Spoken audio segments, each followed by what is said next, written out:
Olá, meus amigos, boa noite mais uma vez. Estamos aqui então reunidos para esse nosso encontro diário, em que fazemos um estudo, meditamos um pouco, relaxamos um pouco e logo em seguida então fazemos a nossa oração. É muito bom estar aqui mais uma vez reunidos com todos vocês, né? Aos poucos as pessoas vão entrando e ontem nós começamos a falar justamente sobre a questão do julgamento, né, do processo jurídico, né, e do julgamento de Jesus. Boa noite, Jeane, tudo bem? Hoje chegou cedo. Né? E hoje nós vamos dar continuidade a tudo isso. Então, só retomando algumas coisas que nós falamos, né, ainda ontem, né, nós falamos um pouco sobre a questão das definições de calendário, né, então relativas justamente ao nascimento de Jesus, já que esse nascimento de acordo com os cálculos já científicos, etc., né, se estabelece aproximadamente entre o ano 7 e 4 antes de Cristo. Né? A data melhor, mais aceita, ainda é o ano 4 antes de Cristo. Né? Vimos que Jesus nasce justamente sobre o império de Otávio Augusto, né? Porém a sua crucificação é feita, ocorre, melhor dizendo, no império, né? Ou na administração imperial, né? De Tibério. Vimos também, né? Que nesse meio tempo nós temos então uma Israel, né? Dominada pelo Império Romano, submetida ao pagamento de impostos do Império Romano, e que por volta do ano 26, né, e permanecendo até o ano 36 depois de Cristo, Pôncio Pilatos então se tornou procurador, né, e prefeito de toda aquela região. Né? Procurador ou prefeito, os dois termos são corretos, né, já que ele é o representante do imperador em toda aquela região de Israel. E assim que ele chega a Israel, no ano seguinte começa a pregação então de João Batista, mais ou menos por volta do ano 27, né, e vai se prolongar até mais ou menos o ano 28, né, depois de Cristo. Ok? Essas datas normalmente elas são aproximadas levando em consideração, elas são diferentes se a gente levar em consideração o Cristo tendo nascido no ano 0. Né? Mas quando a gente toma então, né, aproximadamente o ano 4 antes de Cristo, então nós vamos encontrar justamente essas datas. Nós já tínhamos visto, né, que isso se dá em função de que o monge Dionísio, que fez o calendário na Idade Média, errou em alguns anos, e é natural até que isso tenha acontecido. Mas independente de qualquer coisa, Jesus estaria chegando então a Jerusalém aproximadamente por volta do ano 28 depois de Cristo. Né? E no ano 30, então, né, não 33, como normalmente a gente estabelece, ele teria sido então crucificado no 14 do Nissan, né, que corresponderia mais ou menos ao dia 30 de abril pelo nosso calendário. Uma sexta-feira, isso nós temos certeza, porque os judeus estavam se preparando justamente para a Páscoa.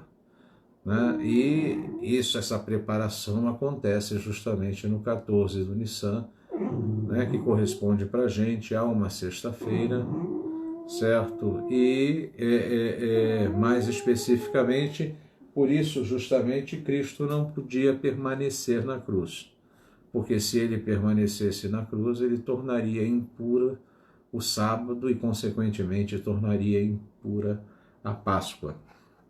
Né? Ainda vimos como se formaram então os textos do Novo Testamento, já que Jesus nunca escreveu nada, né, e foram justamente os apóstolos que escreveram, e assim sendo, então, se os apóstolos e os discípulos, melhor dizendo, escreveram todos esses textos, eles foram escritos posteriormente, alguns, como por exemplo o texto de Mateus, fruto de anotações, etc., lembranças que foram consignadas por volta mais ou menos do ano 50 depois de Cristo, mas depois da morte de Jesus, outros, né, como fruto de tradição oral, que na verdade também vai ser consignado muito depois, e outros como fruto das experiências pastorais e das vivências que tiveram, como é o caso, por exemplo, de Paulo de Tarso. Paulo não conhece Jesus pessoalmente, de ter convivido com Jesus, mas ele relata através do texto de Lucas, melhor dizendo, porque Lucas é o autor do Atos dos Apóstolos, ele relata uma experiência mística de conhecimento de Jesus, e esse relato também aparece na carta que ele escreve, por exemplo, aos Tessalonicenses, que foi escrita entre 51 e 53 depois de Cristo. Porque é nessa carta que ele diz que o Senhor apareceu a ele, né, ele revelou que na noite em que ia ser entregue, né, ele toma o pão, dá graças, né, e o dá aos seus discípulos, dizendo: tomai e comei. Depois pega o cálice, dá graças e dá aos seus discípulos, dizendo: tomai e bebei. E estabelece então, né, a relação com o seu corpo e o seu sangue.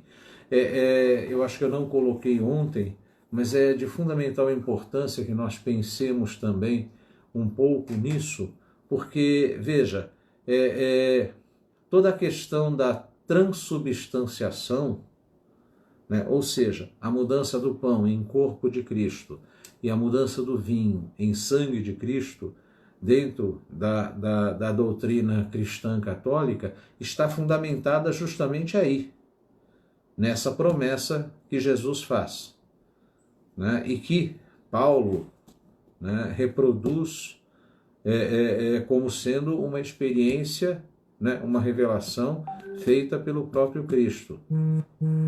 Aí, somado justamente aquilo que nós vamos, porque isso passa e se soma aos textos dos evangelhos, é que nós temos então toda a constituição da ceia cristã e a centralidade, né, dessa Páscoa, que é justamente, né, o mistério, né, o sacrifício pascal, o sacrifício do Cristo, que se renova a cada Eucaristia, que se renova a cada Eucaristia, que se renova a cada reunião dos cristãos.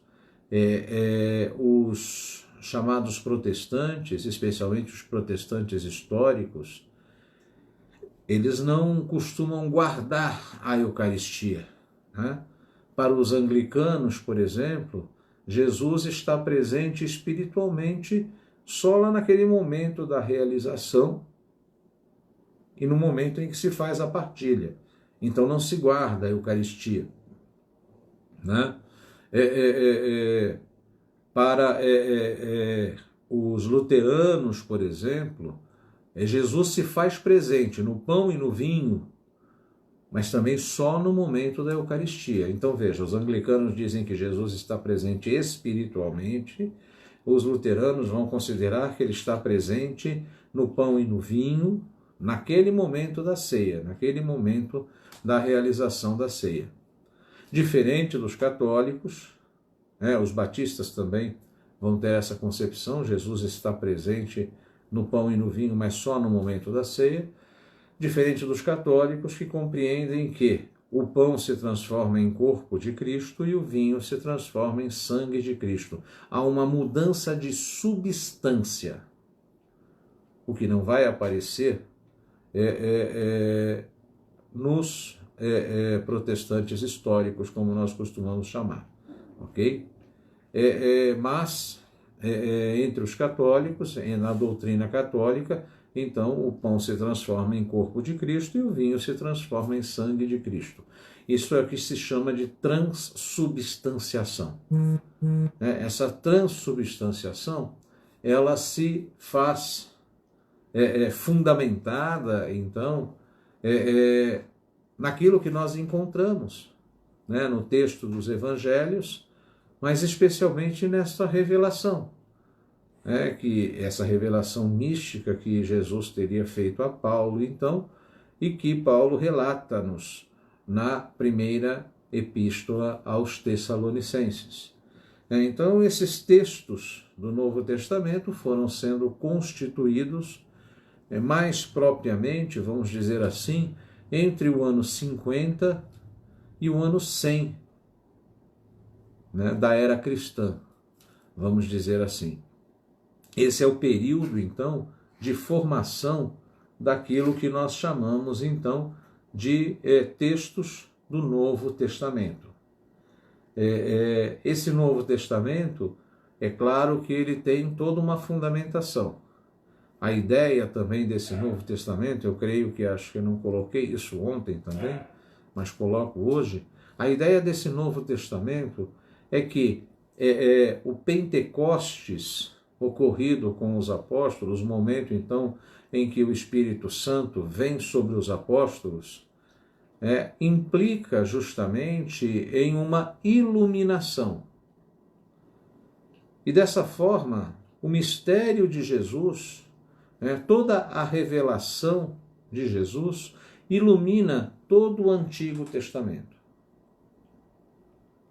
Então, o Antigo Testamento surge, ele está presente, toda aquela literatura do Antigo Testamento está presente como uma preparação para a vinda do Salvador, para a vinda do Messias.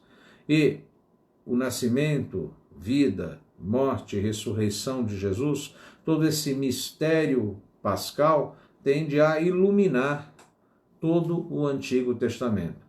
Por isso, muitas vezes, os apóstolos vão buscar lá no Antigo Testamento as justificativas para os seus textos. Como nós vimos quando eu falei para vocês do Domingo de Ramos, que o evangelista Mateus vai buscar lá atrás, em Jeremias, os elementos que justificam, então, essa entrada triunfal de Jesus em Jerusalém. Ao mesmo tempo, nós temos também uma associação dos anjos que cantam e proclamam, etc., como em outros momentos do Antigo Testamento. No discípulo amado, por exemplo, diversas vezes vai aparecer o termo eu sou. Jesus diz, eu sou a ressurreição e a vida, eu sou a fonte de água viva, eu sou o caminho de verdade e vida, eu sou o pão da vida.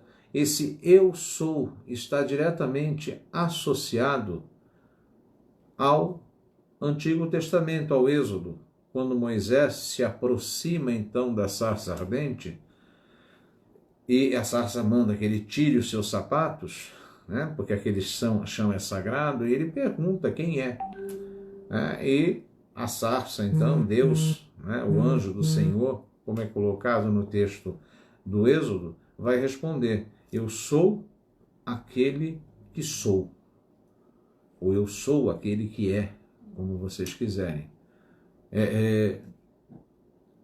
Que, na verdade, é traduzido como Yahvé. Eu sou aquele que é. Eu sou aquele que sou. Então, quando Jesus diz, eu sou a ressurreição e a vida, eu sou o pão da vida, eu sou a fonte de água viva, eu sou o caminho, verdade e vida, ele está dizendo, o evangelista está dizendo que ele é aquele que sempre esteve presente. Por isso o evangelho do discípulo amado começa. No princípio era o verbo, e o verbo era Deus, e o verbo estava com Deus. Por ele tudo foi feito, e sem ele nada foi feito. Né? Veja, essa expressão quer dizer o seguinte: Jesus é aquele que está presente desde o princípio dos tempos, desde a origem de todas as coisas. E aquele Jesus é o mesmo que já estava presente lá no momento do Êxodo. Por isso, ele é aquele que é. E por isso Jesus aparece sempre dizendo: eu sou, eu sou, eu sou. E isso identifica ele com o Pai, a quem ele vai chamar de Abba. Lá no alto da cruz, ele clama pelo Pai chamando de Abba. E Abba é uma forma íntima de se falar, que quer dizer papai, papaizinho. É uma forma íntima de se relacionar justamente com a figura paterna. Uma forma carinhosa de se relacionar com a figura paterna. Identificando justamente o Cristo, mais uma vez, com o Pai. Ok? Veja, tudo isso, na verdade, vai se fazendo, vai se construindo através das reflexões dos apóstolos, dos discípulos, daqueles que estão escrevendo esses textos do Novo Testamento. E é por isso, então, que nós dizemos que esses textos vão sendo construídos gradativamente. Alguns são tradições orais que foram escritas, outros são frutos de anotações, e outros, por sua vez, são frutos de pastoral, são frutos da vivência destes homens, destas mulheres, dessas pessoas que viveram e conheceram Jesus ou que estiveram perto daqueles que conheceram Jesus. Por isso, o último texto que nós identificamos é o Didaquê. O Didaquê é um texto muito interessante porque ele corresponderia ao primeiro catecismo cristão. Ali está escrito o que é ser cristão. E ele foi escrito aproximadamente por volta do ano 100. No Didaquê, nós encontramos, então, as leis da caridade, do amor ao próximo, e como o cristão manifesta isso na sua vida. Mesmo diante das dificuldades e das perseguições, como, por exemplo, com Nero, como, por exemplo, aquelas que também se estenderam aos cristãos, vindas por parte de Domiciano, a importância de ser batizado enquanto ter uma identidade. Sem dúvida, Joel. O querigma cristão, a mensagem e todo o seu significado está presente no Didaquê. O Didaquê é aqui Jesus está dizendo aqui que a Didaquê é o primeiro querigma. Sem dúvida. Veja, todo esse conteúdo cristão nós vamos encontrar no Didaquê. E o Didaquê é tão importante por quê? Porque nele nós vamos encontrar fragmentos dos textos do Novo Testamento que justificam o que é ser cristão e como ser cristão. E mais, como ser cristão no mundo. E por isso, então, ele vai reforçar aquela ideia, do mandato de Jesus. Ide pelo mundo e fazei com que todos se tornem meus discípulos, batizando-os em nome do Pai, do Filho e do Espírito Santo. Esses elementos todos nós vamos encontrar justamente, então, nesse texto, nesse primeiro catecismo cristão, que é o Didaquê. É um texto que vale a pena ser lido. Se vocês quiserem, ele está disponível, inclusive, em PDF, na internet. Existem muitas edições do Didaquê, algumas comentadas, etc. Mas vocês conseguem baixar o texto na internet. É alguma coisa que vale a pena se ler, porque ali nós vamos ter mais ou menos uma ideia de como era ser cristão no final do primeiro século, como era a mentalidade do povo cristão já no final do primeiro século, né? Quando justamente todo esse conteúdo, então, estava em formação, ok? Nós vimos, então, que os depositários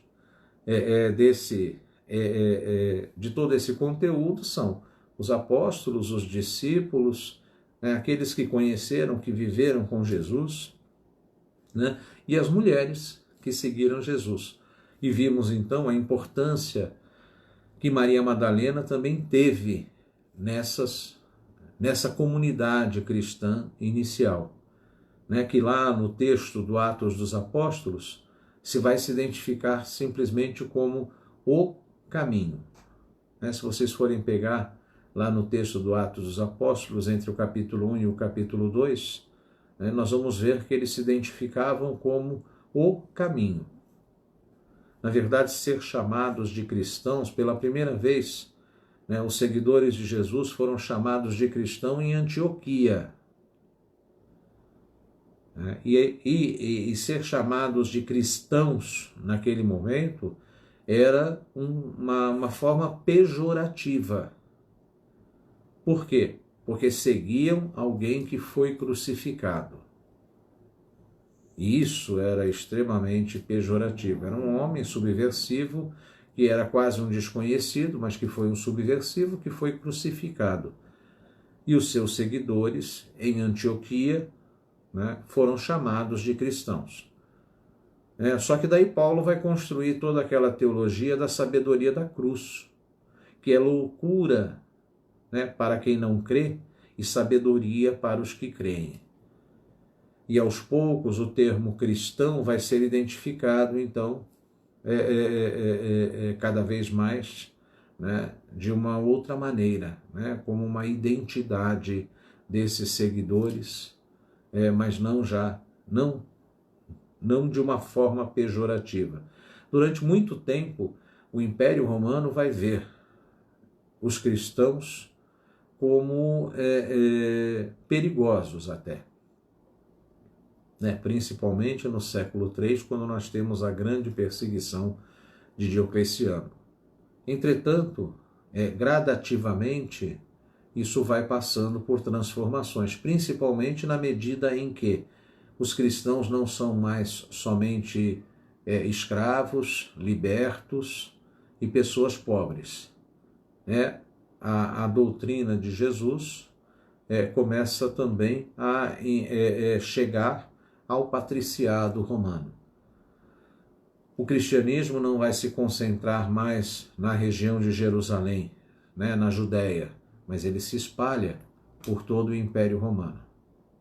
E na medida em que isso acontece, então, ser cristão já deixa de ser uma identidade ruim.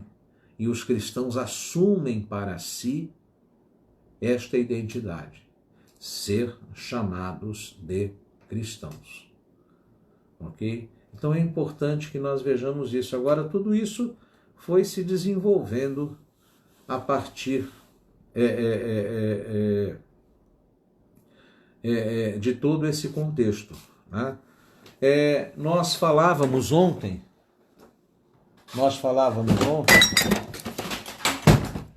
caiu tudo aqui, pessoal. Ainda bem que não caiu minha caneca.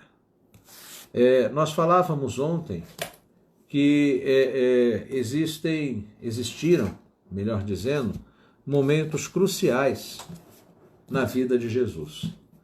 Momentos cruciais que vão identificar, por que não dizer, aquilo que foi usado principalmente pelos judeus para a condenação de Jesus.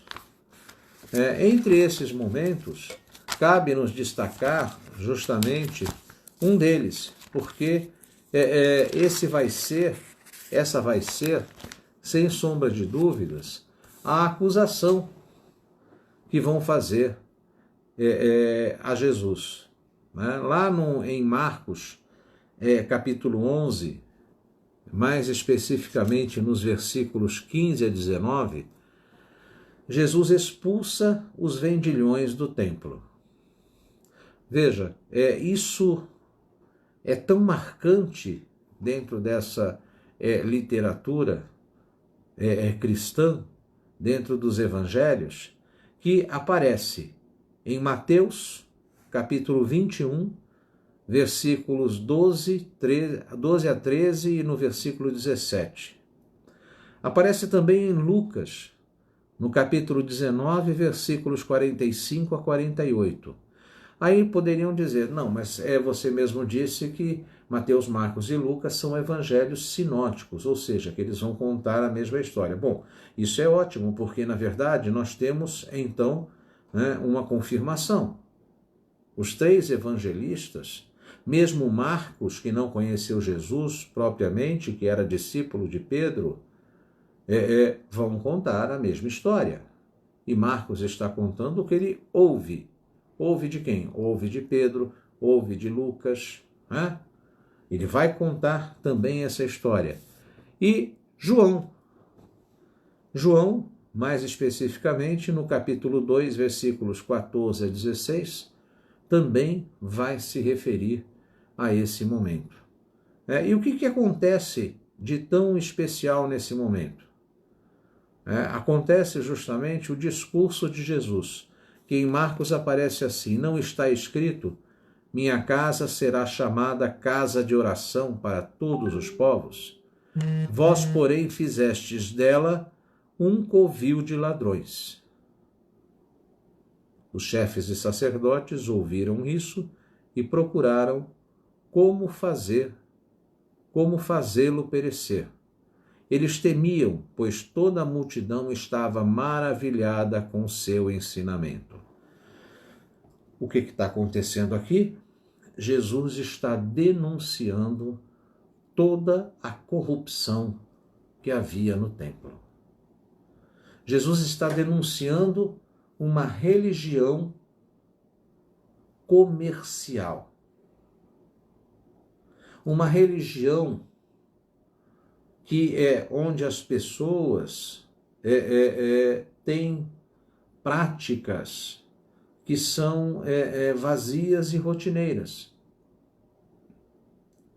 Onde as pessoas oferecem sacrifícios pedindo a Deus que as liberte dos seus crimes, mas que elas não estão interessadas em mudança. Elas querem ser perdoadas para cometer novos crimes. Uma religião comodista, né? de hábitos cotidianos, rotineiros, mas vazias de significados. Uma religião que muitas vezes, e na maior parte das vezes, vendia uma salvação, né? Vendia rituais, cobrava dízimos e não entregava esta salvação, porque ela mesma desconhece. Aquela religião tinha se tornado, então, um covil de ladrões, porque lá estavam aqueles que vendiam, né, os elementos que iam ser utilizados no sacrifício, então, os animais do sacrifício que vinham das fazendas dos sacerdotes que ficavam em torno do templo. Lá estavam aqueles que faziam o câmbio das moedas. Mas eles faziam o câmbio das moedas, porque ninguém podia entrar com uma moeda romana no templo. Eles estabeleciam qual era esse câmbio, mas para estarem trabalhando no templo fazendo esse câmbio, eles tinham que pagar uma parte, um imposto para o templo. Lá estavam aqueles que recolhiam os impostos, o dízimo cobrado pelo templo. E é claro que esses também eram beneficiados de alguma maneira. Lá estava, então, todo um grupo de pessoas, e eu disse para vocês, em torno de 18 mil pessoas viviam justamente do Templo de Jerusalém. É disso que Jesus está falando. Ele está denunciando isso.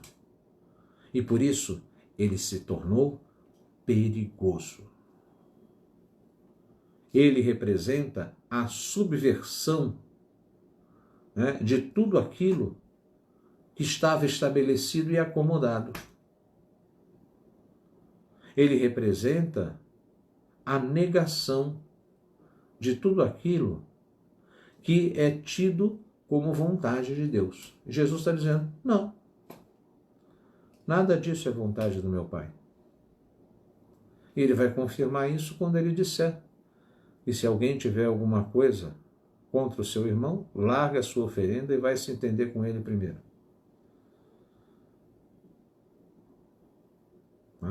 Quando o jovem rico diz para ele, posso ir enterrar o meu pai e depois eu volto? Jesus diz, deixa que os mortos enterrem seus mortos. Ele não está dizendo, olha, você não tem que enterrar o seu pai não, deixa ele largado. Não é isso que ele está querendo dizer. O que ele está querendo dizer é o seguinte, está muito difícil para você encarar tudo isso? Então não minta para você mesmo.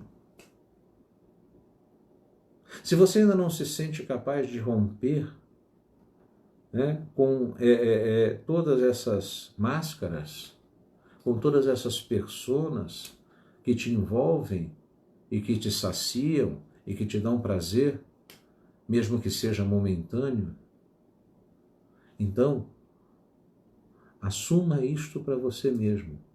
Não coloque a culpa no seu pai que faleceu. Lembra que a gente falou, quando estava estudando o mal-estar da civilização, que nós temos o hábito de ficar colocando, né, despejando nos outros, né, tudo aquilo que diz respeito a nós? É bem isso. Jesus já estava falando isso. Só que, e eu digo até para vocês, os psicanalistas nem gostam quando se fala assim, mas fazer o quê? É isso. Né? Por quê? Jesus se torna um perigo para aqueles homens. E é por isso que lá embaixo, né, quando ele for apresentado ao Sinédrio, vão dizer, ele disse que destruiria o templo e o reconstruiria em 3 dias. Ok? E assim eles vão convencer as pessoas. E é nesse sentido, né, que nós vamos ter que lá no capítulo 14, também de Marcos, né, nos versículos 1 e 2, e também nos versículos 10 e 11, nós vamos encontrar assim, olha, a Páscoa e os ázimos seriam 2 dias depois, e os chefes dos sacerdotes e os escribas procuravam como prender por meio de ardil para matá-lo. Pois diziam, não durante a festa, para não haver tumulto entre o povo. Por que não ter tumulto entre o povo? Porque as festividades da Páscoa, elas reuniam milhares de pessoas na região de Jerusalém. As pessoas vinham das regiões mais distantes para participar das festividades da Páscoa. Eram grandes romarias, vamos dizer assim, ok? Vinham pessoas de todos os lugares, pessoas que muitas vezes, né, saíam em grandes grupos, outros saíam com a sua família e depois se reuniam a grandes grupos, e assim por diante, todos para participarem então dessa celebração que é o coração da celebração judaica. A Páscoa também é o coração de todas as celebrações deles. Mas, então, por causa disso, como a fama de Jesus já tinha se espalhado por todos os lugares, era natural que tivesse que se ter cuidado para evitar que as pessoas se levantassem contra o templo, para evitar que as pessoas se levantassem, né, contra aquela religião que, apesar de Jesus ter dito, né, eu não vim mudar uma letra, né, um pingo do i, né, ele não veio mudar uma letra dos mandamentos, da lei. Né? E, na verdade, se nós formos ver, existe um mandamento.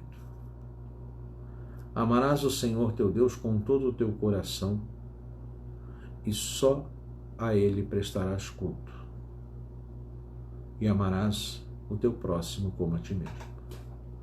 Todos os outros são uma consequência desse mandamento.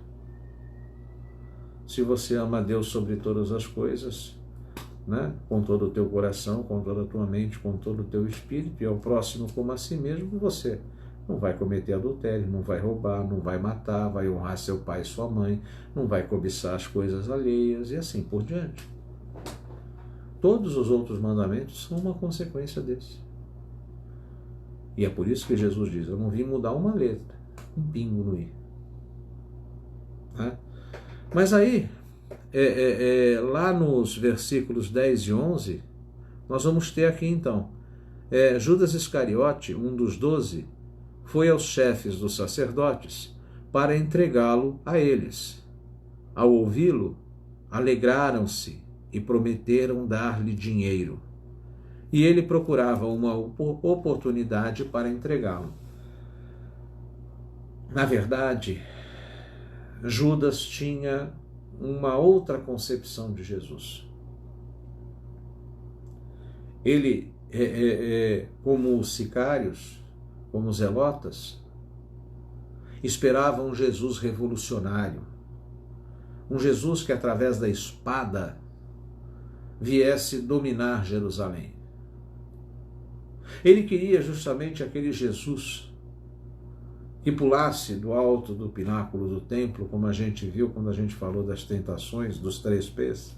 Ele queria aquele Jesus que pulasse do pináculo do templo para que os seus anjos viessem carregando ele, para que os pés dele não pisassem em alguma pedra. Não é assim que aparece no texto? Então, era esse que ele queria, porque já imaginaram se Jesus de repente pula do pináculo do templo, uma corte de anjos vem, né, e o recebe?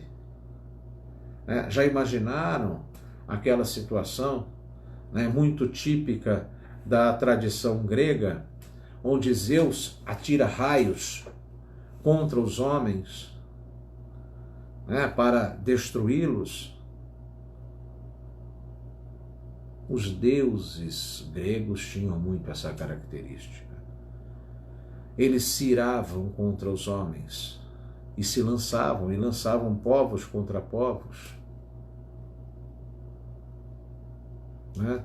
Esperavam então um Jesus revolucionário, um Jesus que os tirasse. Ele esperava um Jesus que tirasse, né, todo o povo dessa condição. Mas Jesus é o príncipe da paz. Ele não tem essa proposição. Ele quer uma transformação dos homens. E não, né, que essa transformação ocorra por imposição. Porque nada que ocorre por imposição dá certo. Ela pode durar por um tempo, mas depois ela desaparece. E num dado momento ela vai ser repudiada, odiada. Não é isso que o Cristo quer. Não é isso que transforma os homens, não é isso que transforma a humanidade. Mas Judas ainda não tinha compreendido isso. E ao entregar Jesus, ele até então achava que estava fazendo um benefício, porque se Jesus fosse acolhido pelo templo, ele seria colocado num patamar e todas as pessoas o respeitariam. E Israel iria ascender, seria libertada de todos os domínios. Veja, tratava-se justamente de uma ilusão. E conhecedor que era o templo desta ilusão, porque esta luta dos zelotas, dos sicários com o Império Romano já era alguma coisa antiga, conhecedores de toda essa proposta, né? Na medida em que Judas vai lá e apresenta isso, ele está dizendo, olha, ele é o Messias, ele é o Filho de Deus, ele é aquele que pode nos libertar. Os sacerdotes viram aí uma chance de prender Jesus. Não é à toa que ele depois se arrepende. Se arrepende por quê? Porque ele percebe que foi enganado. Ele tenta voltar atrás, mas é repudiado. E aí nós temos que justamente a sua culpa é tão grande que ele permite que ela o afogue, que ela o mate. É aí que ele pratica o suicídio. Mas veja, então, esse templo, por sua vez, vai usar de todos os elementos, de todos os argumentos, para conseguir pôr as mãos em Jesus. A preocupação deles também era a seguinte, não pode chegar no meio do povo e prender Jesus. Vocês já imaginaram? Se de repente o templo resolve, enquanto Jesus pregava no monte, ou enquanto ele multiplicava os pães, e aqui eu não vou discutir mais uma vez o mistério da multiplicação, isso a gente pode falar em outro momento, mas enquanto ele fazia isso, de repente o Sinédrio chega com seus soldados para prender Jesus. Aquele povo ia destroçar aqueles soldados. Talvez só não o fizesse depois de muito Jesus falar. Mas que até reação ia, se no alto do Monte das Oliveiras Pedro sacou da sua espada e cortou a orelha do servo do sumo sacerdote, Malco, o que o resto do povo não faria? Então veja, o Sinédrio, o templo, não podia prender Jesus no meio do povo, ele tinha que encontrar uma situação que permitisse prender Jesus. E é por isso que se estabelece então uma conspiração para prender Jesus. É muito interessante, né? Eu ainda conversava esses dias, ontem para ser mais claro, né? E uma pessoa dizia para mim assim, né? A Wanda dizia assim para mim, né, dona Wanda? Né, vozinha? Passaram-se tantos séculos e as pessoas ainda continuam agindo quase que da mesma maneira. Na verdade sim, mas com novos significados, né? Eu costumo às vezes brincar, mas falo sério, que se Jesus viesse hoje nos nossos dias, ele seria crucificado ao vivo, em cores, transmitido pela internet, via satélite, né? Com todos os requintes de maldade que ainda a nossa civilização mantém, né? Com todos os sentidos de revolta que a nossa civilização ainda mantém. Por isso que eu acho sempre bom, né, nós refletirmos em todos esses elementos históricos. Nós que somos os civilizados, nós que somos a civilização latina, nós que somos a civilização do mundo, seja ela ocidental, seja ela oriental. Vale a pena sempre pensar em todas essas coisas. Bom, e é nesse sentido então que acontece a prisão de Jesus. Só lembrando a vocês que esse mesmo texto que aparece em Marcos vai aparecer também em Mateus capítulo 26, versículo 2 a 5, né? Depois vai aparecer em Mateus capítulo 26, versículos 17 e seguintes, aparece também em Lucas, capítulo 22, versículos 1 e 2. Lá nos versículos 43 a 52, nós vamos encontrar justamente então toda a descrição da prisão de Jesus. E nessa descrição da prisão de Jesus, nós vamos ter: e imediatamente, enquanto ainda falava, chegou Judas, um dos 12, com uma multidão, trazendo espadas e paus, da parte dos chefes dos sacerdotes, escribas e anciãos.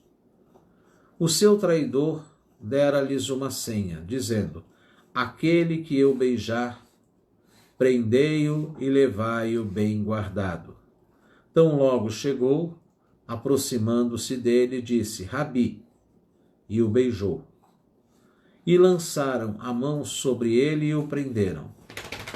Um dos que estavam presentes, tomando a espada, feriu o servo do sumo sacerdote e decepou-lhe a orelha.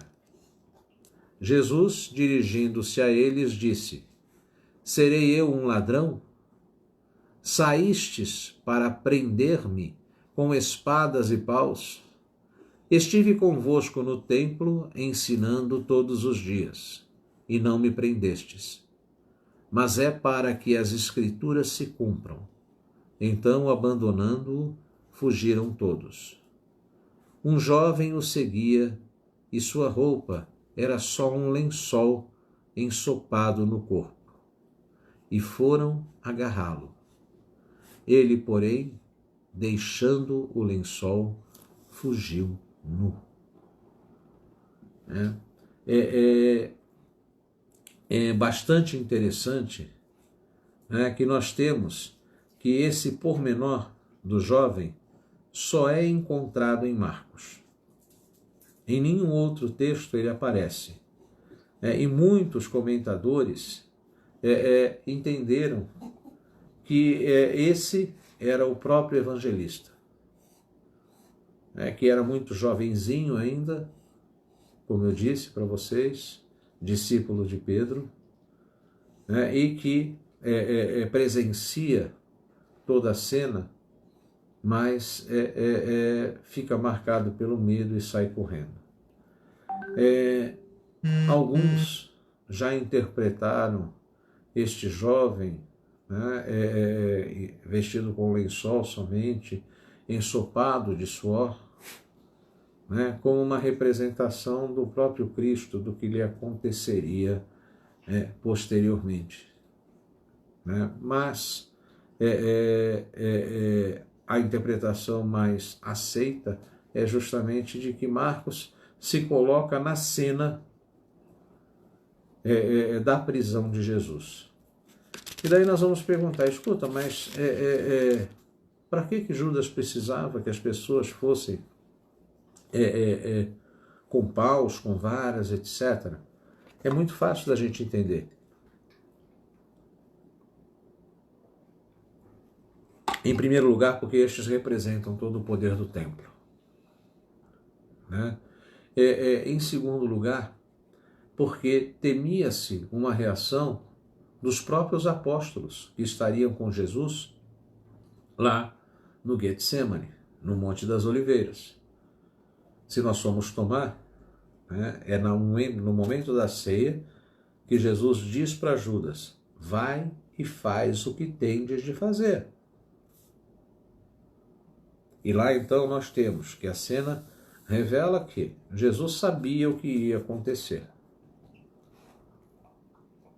Como se aquilo então já estivesse predestinado, previsto, etc. Judas também sabe que de lá Jesus ia ao Monte das Oliveiras. Por quê? Porque é um hábito de Jesus. Em diversos momentos do Novo Testamento, Jesus fica sozinho rezando. E aquele é um lugar preferido. Ele vai para lá com 3 apóstolos, para evitar uma reação como a de Pedro, que aqui não é citado em Marcos, né, mas que nós vamos procurar.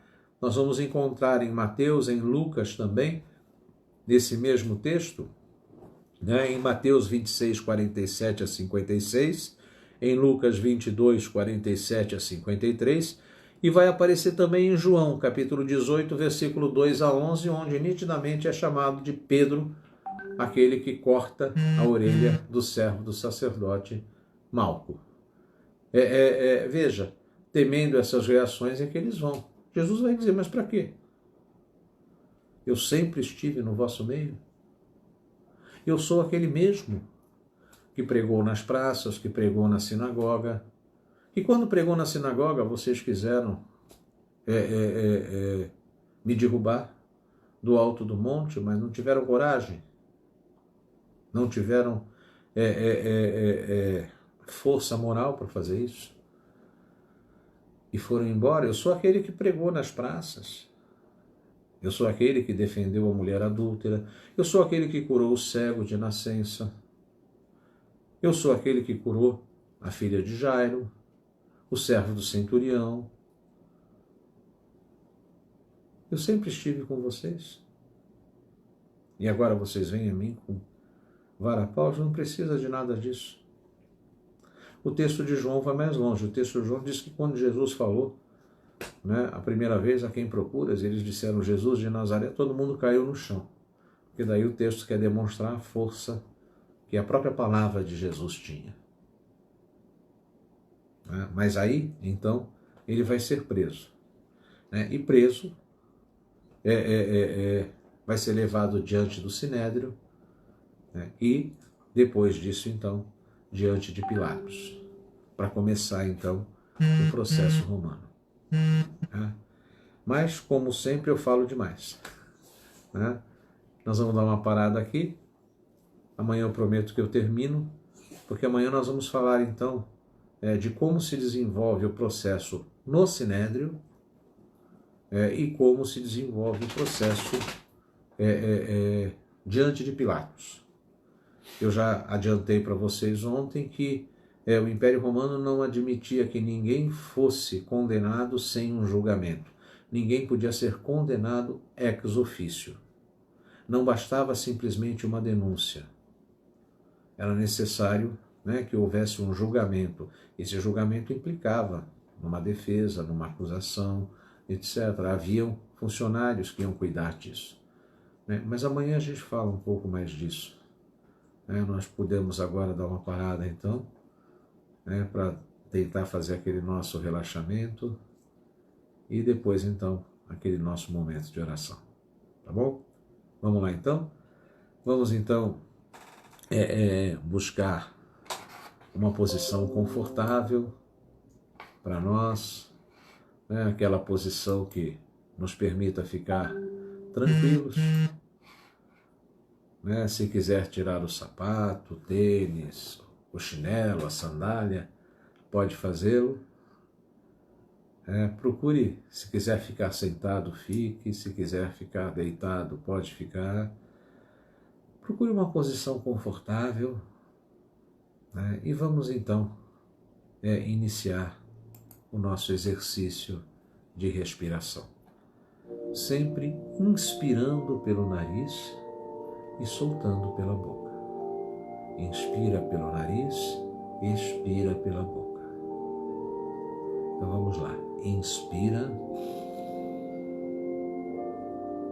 expira. Inspira, expira, inspira, expira,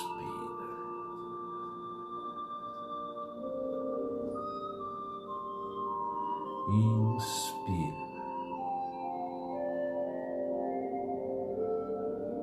expira,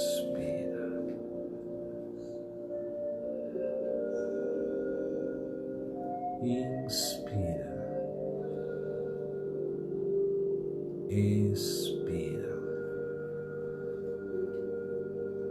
Se tiver vontade de bocejar, Pode bocejar, faz bem. Inspira. Expira.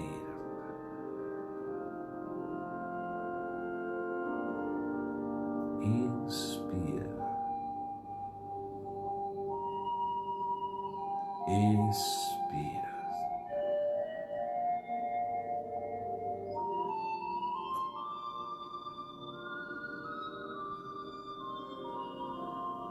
Vamos agora sentir o nosso corpo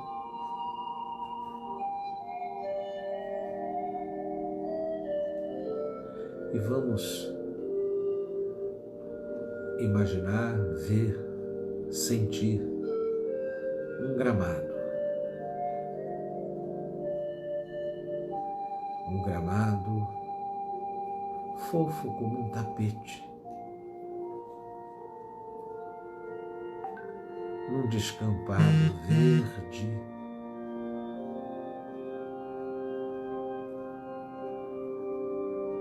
o cheiro de mato, o cheiro de alecrim, o cheiro de alfazema.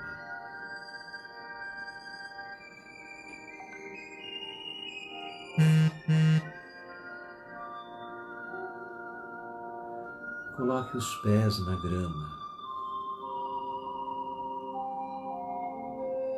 Sinta a maciez.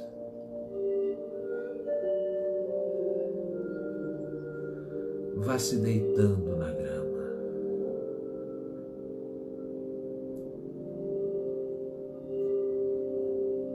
Deite-se suavemente.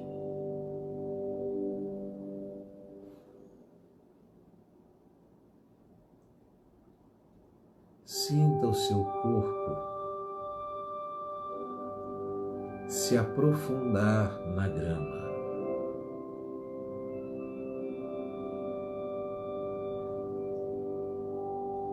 Você está quase envolvido por ela.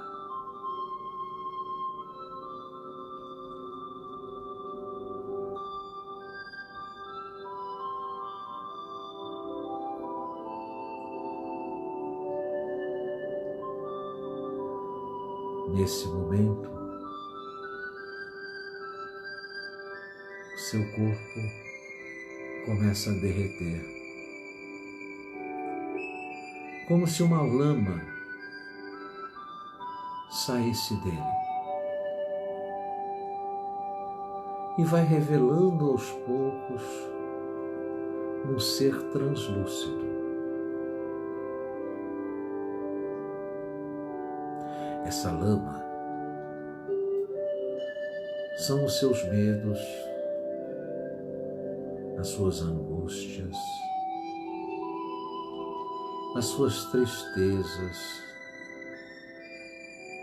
as suas dores, as suas agonias, toda a energia negativa que está em você. Tudo vai saindo junto com esta lama e sendo absorvido pela terra. Os seus pés vão derretendo, derretendo, derretendo. As suas pernas vão derretendo, derretendo, derretendo.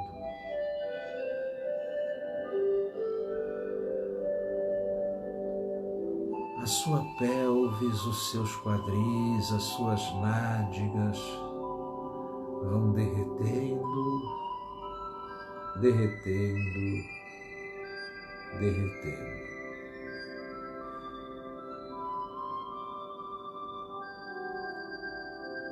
O plexo solar, o tronco e as costas, e também os ombros, vão derretendo, derretendo, derretendo.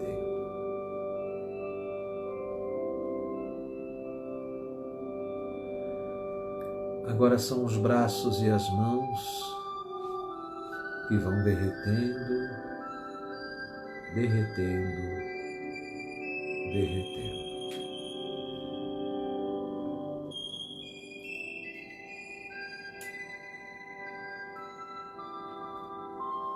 Agora o pescoço e a cabeça.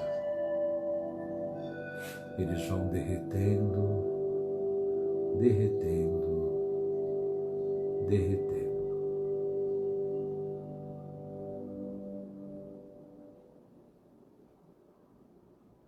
Toda a lama vai sendo absorvida pela terra. Do céu começa a cair uma chuva suave, fresca, luminosa e perfumada. Ela cai sobre o seu corpo e vai limpando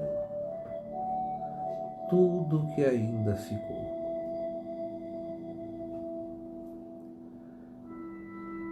Vai limpando todo medo, toda angústia, toda dor,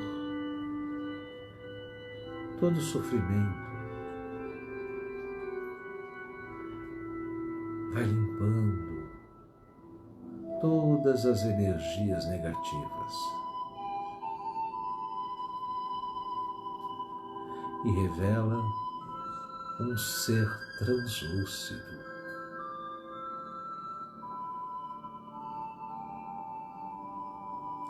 Sinta o frescor desta chuva. Sinta a pureza que ela lhe traz.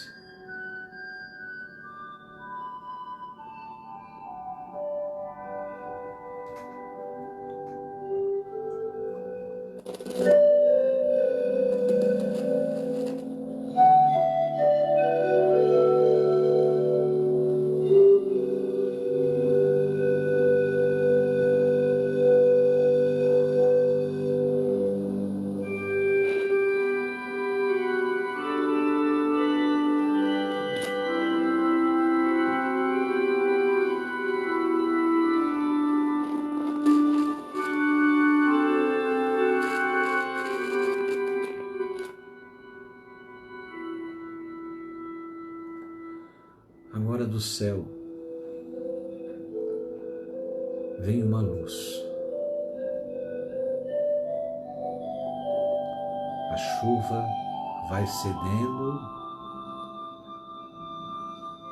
e a luz vem sobre você.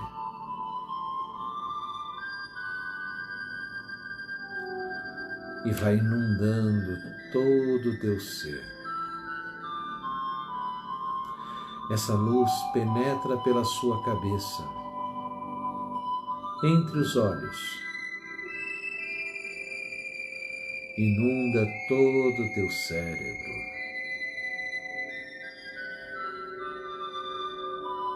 Os teus olhos, os teus ouvidos, o seu nariz, sua boca. Ela desce pelo bulbo e inunda toda a tua coluna vertebral, cada um dos terminais nervosos, todo o teu sistema nervoso se espalhando por todo o seu corpo.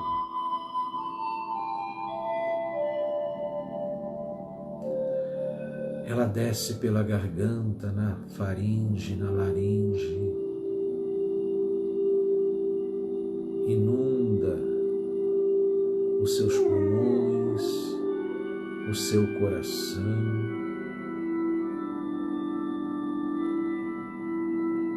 o seu esôfago,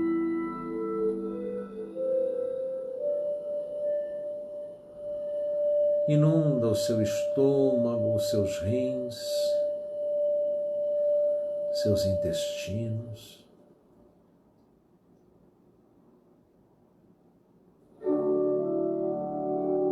Inunda todo o teu aparelho sexual, os teus órgãos sexuais, as nádegas,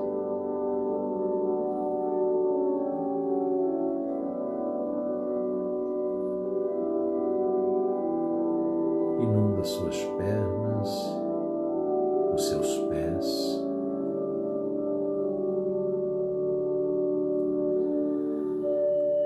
Você está iluminado.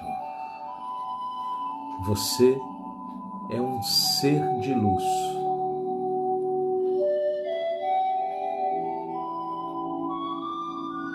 Essa luz traz para você amor, paz, saúde, alegria, perseverança, coragem, muita energia positiva.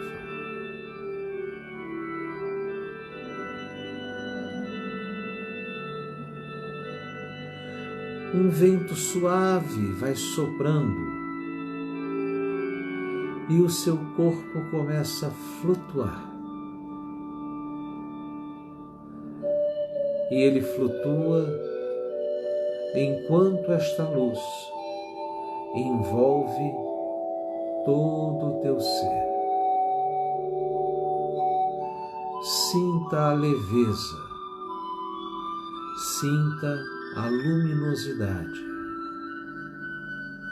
sinta tudo de positivo e de amoroso que você é, porque você é filho, você é filha do universo, você é irmão das estrelas, das árvores, você é irmã das estrelas, das árvores, de toda a criação.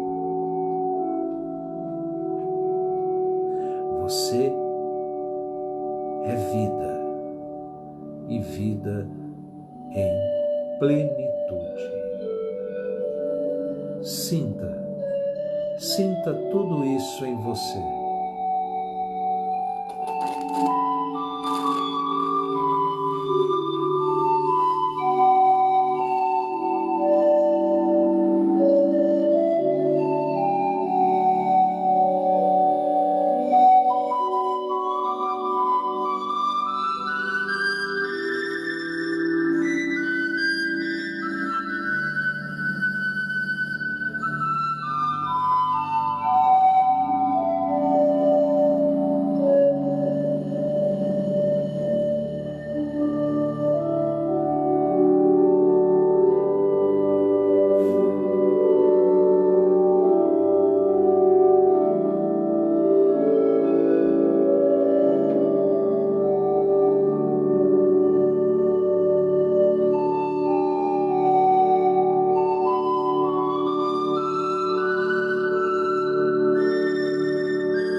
Vamos começar a voltar agora.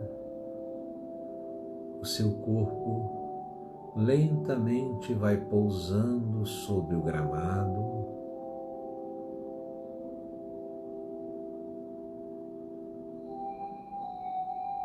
E aos poucos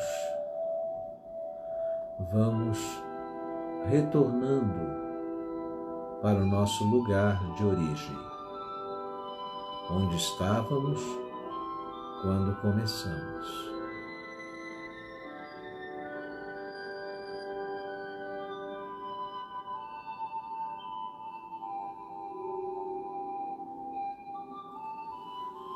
Vamos movimentar lentamente os dedos dos pés, lentamente movimentar os pés,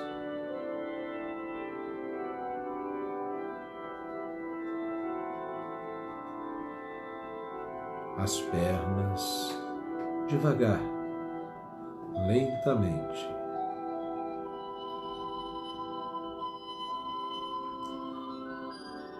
A pelvis, os quadris, lentamente, devagar.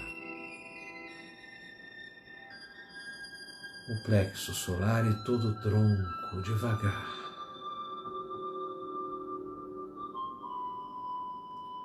Agora os braços e as mãos, bem devagar.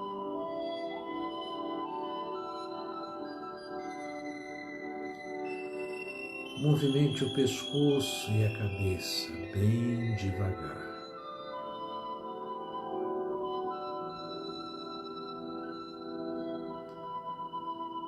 Agora, lentamente abra os olhos e vamos respirar. Inspira, expira.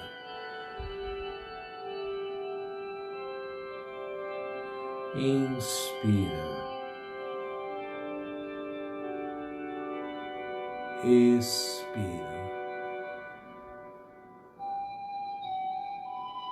Inspira. Expira. Inspira. Expira.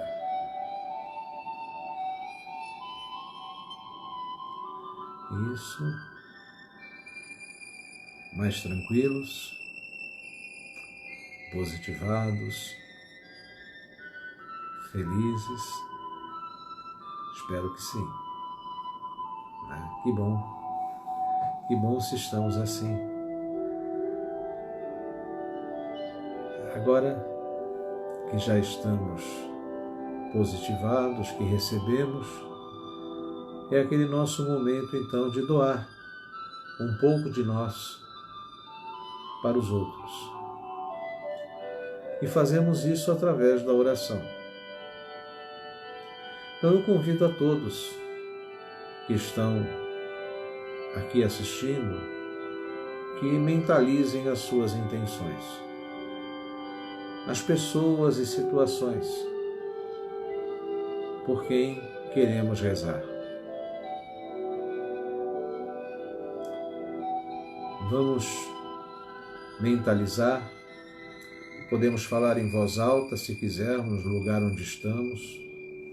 Se quisermos escrever também, podemos escrever. Mas vamos aproveitar esse momento, para colocar então todas as nossas intenções.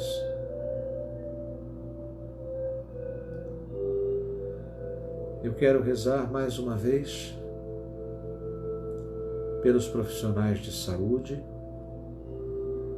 especialmente nesse momento em que faltam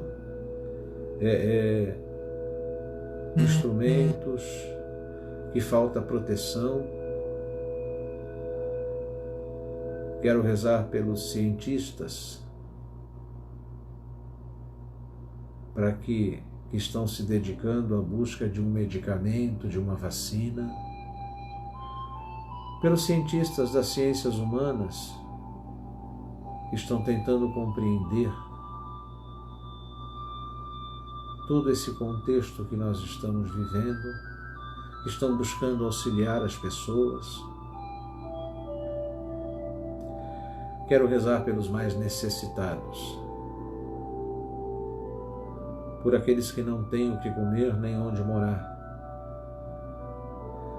por aqueles que habitam as ruas e por aqueles que são explorados pelas estruturas de poder pelas estruturas financeiras, por aqueles que são marginalizados, mas especialmente por tantos que nós encontramos nesta cidade do Rio de Janeiro, neste Brasil, em toda a América Latina, na África, na Ásia, na Europa, na Oceania, mas às vezes tão perto de nós. Pessoas que já não têm mais nome, não têm mais identidade.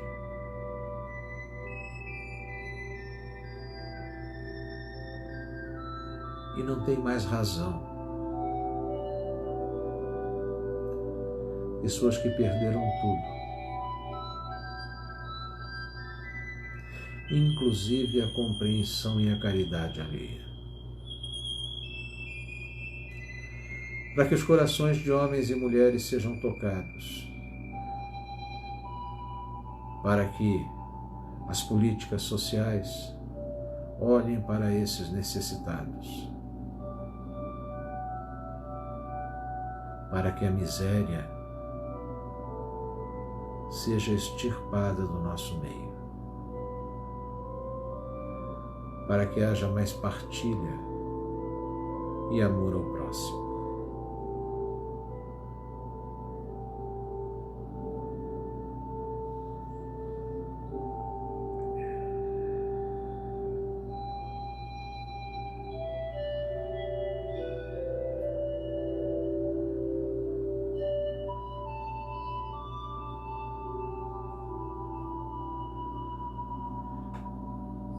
Pai nosso que estais no céu, santificado seja o vosso nome. Venha a nós o vosso reino. Seja feita a vossa vontade, assim na terra como no céu. O pão nosso de cada dia nos dai hoje. Perdoai as nossas ofensas, assim como nós perdoamos a quem nos tenha ofendido. E não nos deixe cair em tentação, mas livra-nos do mal. Porque teus são a honra, o reino, o poder e a glória, pelos séculos sem fim. Amém.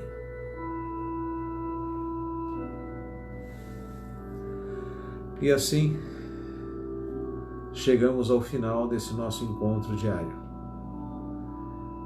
Foi muito bom poder estar aqui com vocês. Eu quero agradecer a presença de todos vocês, daqueles que se registraram e daqueles que não se registraram. Agradecer a possibilidade de estarmos aqui reunidos e espero que essa nossa reunião possa estar cooperando um pouco com cada um de vocês, com cada um de nós. Eu me incluo também em tudo isso. Agradeço muito a presença de vocês, é muito bom estar aqui. Quero dar o meu boa noite a todos, o meu abraço a todos. Gilmar Cunha, que está aqui, Gilmar, quanto tempo?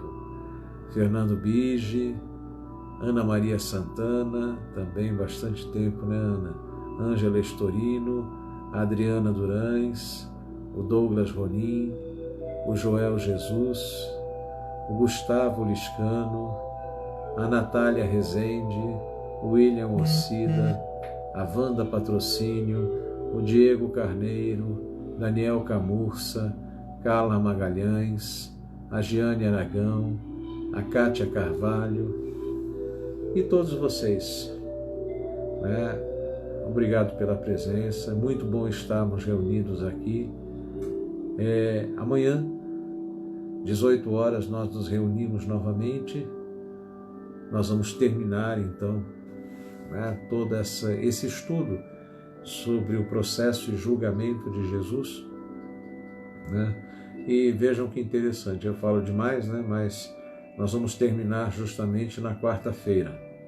Na quinta-feira começam então, já estamos na chamada Semana Santa, mas na quinta-feira é a celebração então da ceia do Senhor. Então, vai ser muito bom, amanhã nós concluímos esse tema. Eu aguardo vocês e estaremos aqui às 18 horas. Daqui a pouco o vídeo vai estar na página do YouTube, no meu canal do YouTube, Gilberto Aparecido Angelosi, Momentos da História, e daqui a pouco também vai estar no Twitter, no @profangelosi, tá bom? Um grande abraço para vocês, gente. Foi muito bom estar aqui e eu espero vocês amanhã, tá bom? Abração, pessoal. Tudo de bom. Tchau, tchau.